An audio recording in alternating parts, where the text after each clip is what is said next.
Құрметті достар, қайырлы кеш. Кеше YouTube каналда товарға разбор болған. Сонда HHD деген жесткий диск, яғни қатты бөлшек туралы айтылған болатын. Ол қатты бөлшек мынау. Яғни кез келген домашний компьютердің салынады. Ол домашний компьютердің ішінде тұратын негізгі құрылғы болып есептеледі.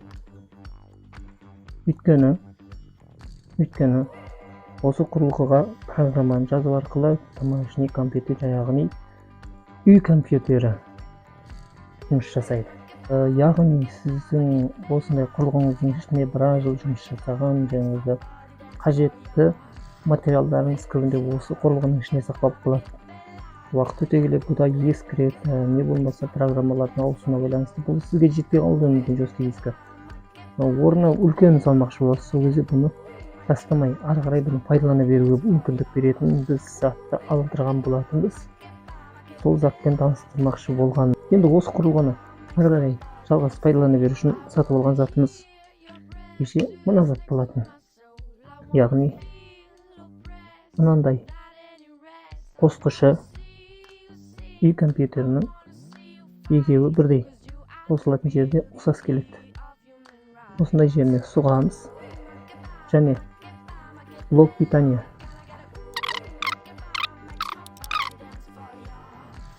Бұл нақтылы жұмыс жасай ма, жасамай ма, бірге көретін болайық. Кеттік. Достар, ескере кетейін. Бұл секілді Қытайдан алынған заттардың көбінесе питаниялардың басы Шығыс Азиялық стилде болады. Яғни Япония, Корея секілді мемлекеттердің Шығыс Азиялық стилінде болады. Бұған енді қосымша адаптер ретінде бізде магазиндерде ұсақ заттар сататын магазиндерде осындай бөлшектер, адаптерлерді пайдаланамыз, қосамыз. Ал қазір енді ағайын көрермен достар, енді біз мынаны блок питанияны қосып көрейік. Ток көзіне қостық. Ток көзінде зеленый жанып тұр. Енді бұны компьютеріміздің жадына қосамыз.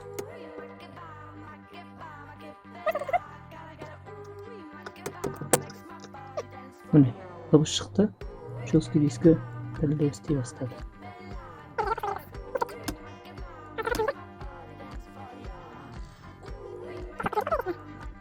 Ал біздің жесткий дискіміз міне көрінді.